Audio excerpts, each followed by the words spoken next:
Hello crafters and welcome back to the ScrapbookPal YouTube channel. My name is Deepa from DeeZinesByD and today I'm going to be showing you these two fun abstract looking cards. I wouldn't say, I guess they are mixed media, but they're a little different. I went with a black and white theme with pops of color.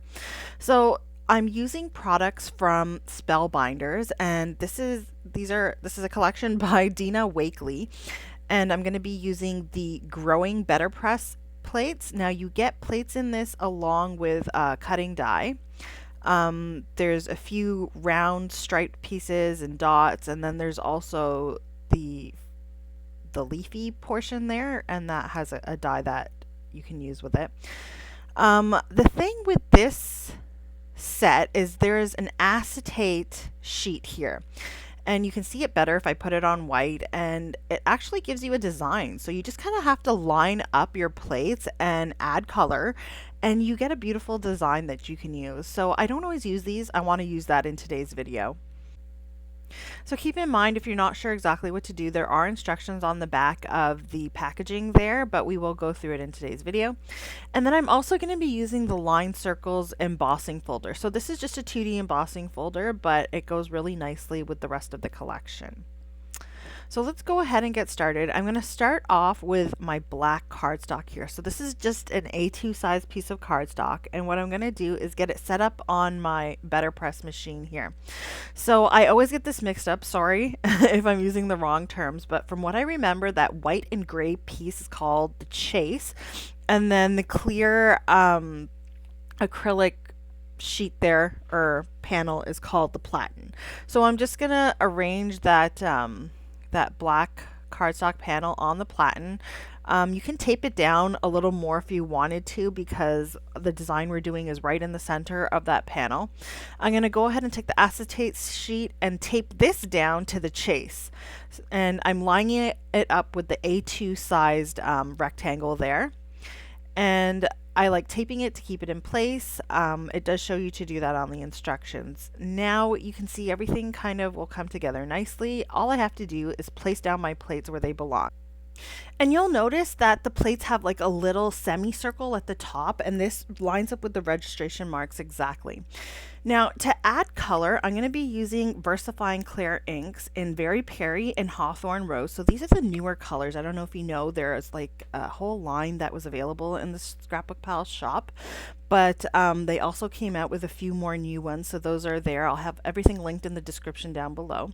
Now, before I add the color, I want to add white since we're doing this on black cardstock. So I'm using some Calico white, or just white pigment ink from Pinkfresh Studio, and any type of white pigment ink will do. I'm going to add the white. I'm going to wipe off any excess ink from the acetate. I'll put my Platen on top. I'll put this through my die cutting machine to add pressure, and you'll notice that the white comes out really nicely. Now, I ended up doing this a couple times because I really wanted to make sure I had a good base. And then what I did was I went in with some color. So I started with the Hawthorn Rose there, and you can see like half of the design picked up the color, and then it's like the vertical lines picked up the color and the horizontal lines did not. So I went in and stamped that, well, not stamped, sorry, I pressed that out again with the Hawthorn Rose. And I think maybe I added a bit too much of the white. You could try this technique with just using the VersaFine Clair inks. Remember, they have a pigment component to it, so they should kind of show up on the black, but I really didn't want to risk them not showing up completely, so that's why I used the white to kind of create a white base and then have the color show up on top of the white as much as it could. So now I've gone ahead and added the dotted plates there, and again I pressed them out in white, and then again I pressed them out in the Very Peri.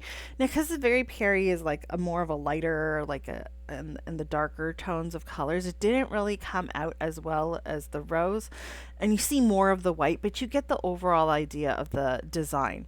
So I went ahead and I pressed those out a couple times to get as much color as I could on there, and then the next step was to use that that petal, not petal, it's like a leaf frond, to put on this card front here.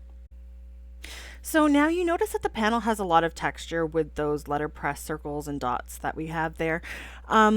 I'm going to be doing foiling with that frond there, and I'm using some Spellbinders champagne foil. What I'm going to do is kind of just put the foil on top and put the the leaf frond on top of the foil, and then position it as best as I can in the middle there. It's not going to follow exactly how the registration acetate piece is, but it's going to be close.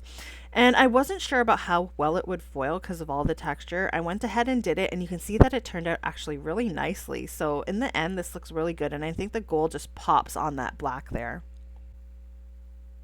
So I'm going to go ahead and work on my second panel. So we're making two cards today. The first one has more of a black background and the second one has more of a white. So you can see the difference. You can see the color on the black and the color on the white and how that works with that gold frond in the center to give you that kind of abstract look that I was going for. So I'm doing the exact same thing. I'm starting off with those striped dots or striped circles, and I'm using the Hawthorn rose. I'm going to go ahead and put that through my die cutting machine and get my letterpress image. Then I'll line up the dotted circles and use the Peri, and I'll put that through my die cutting machine as well. You'll get the same type of impression, except you're going to notice you're going to see a lot more of the color because we're using it on white and I'm not using the white pigment to create a base. And then what I'm going to do is do the foiling of the frond in the exact same manner as I did before. And you can see the two panels and how different they look. They both have the same general look and they're very pretty. But I don't know, I guess it's all about preference and whether you like the darker background or not. So I have a little bit of overfoiling. Actually, I don't know if that one is overfoiling. That's actually the better press plate. So I do recommend before you put your plates through your die cutting machine, just make sure to clean off the acetate as much as possible because any extra ink is going to get onto your panel. Now I'm grabbing some metallic gold watercolor paint, and I'm actually just going to add a bunch of splatter, and the splatter just goes with that abstract look we were going for. So I'm just adding it all over the background of the white and then all over the background of the black, and you'll notice that they both have individual looks that both look very pretty in the end. I'll go ahead and put those on the side to dry off a bit and move on. So now I'm working on my sentiments, and I'm using the Pinkfresh Studio Grateful Greenery Better Press set here. I've got the two sentiments there, which are beautiful sentiments. One is friends, something about friends, and the other one is about being grateful.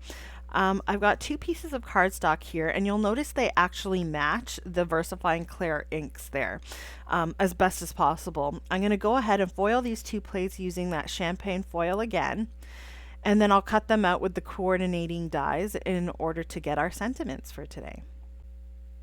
Now I was toying around with keeping these like a strip and adding the strip with the sentiment onto my card.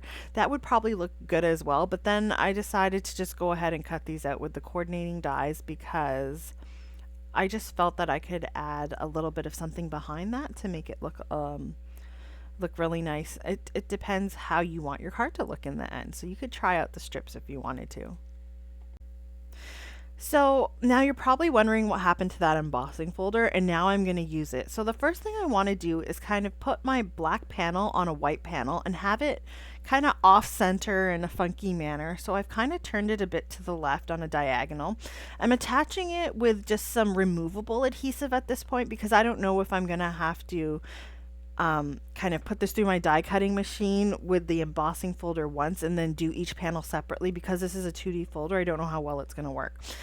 So but disclaimer, well, not disclaimer, but basically I found out that you don't need to kind of do each panel separately. You can attach them here with adhesive and then just put it through your die cutting machine with the embossing folder. So now that I've cut off the excess edges, I'm going to go ahead and position this in my in my embossing folder, such that those spiral bits are seen the most at the top and edges. I kind of positioned it so you could see that a little more rather than getting the blank edges there where there's no embossing. So once I've done that, I put it through my die cutting machine, and you can see it actually comes out really nice. Now all I have to do is kind of line up my edges because I did use that removable adhesive. It moved a little bit, and now what I'm going to do is tape it down permanently there so that my card panel is all good and ready to go.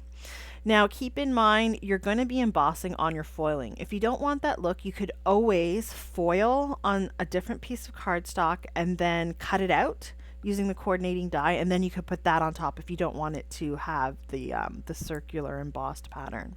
I went ahead and did the exact same thing with the white panel. And now I'm going to go ahead and put these together. So I've got some DMC gold thread here, and I'm going to use this behind my sentiment to add, again, another component of mixed media. So we're using string, we're using foiling, we're using better press techniques, we're using watercolor paint for splatter. There's a whole bunch going on this card, even though in the end it looks actually pretty simple. So now I'm grabbing some foam squares and I'm attaching my sentiment. I kind of wrapped that string behind the sentiment there to create a little bit of interest, and I'm going to do the exact same thing on the second card with the black panel. And I think that this is basically my second to last step. I don't know if this string is in the store. I will link something similar if I can, or this string if they do have it, but you could use any type of string, twine, anything to make it. You could probably use like some brown twine. That would look really good on here too, because it's a neutral color. It'll go with the black and white. So it's really up to you what you do in the end. My final step is going to be to add just a little bit of bling because you know I can't resist. So on both of these cards, I'm going to be adding a mix of Pinkfresh Studio iridescent clear drops and metallic pearls in matte gold. The gold goes well with the gold that we have on the foliage and the splatter, and then that iridescent shine just creates that extra oomph, especially on that background. It's going to stand out so nicely and look so pretty. So these are my cards for today. I hope that you liked the design and might want to try something similar yourself. Either way, these products are available in the ScrapbookPal store, and I hope that you'll check that out. Thanks again for joining me today, and I'd love to see you again next time. Don't forget to like and subscribe to the ScrapbookPal YouTube channel, and have a great day. Bye.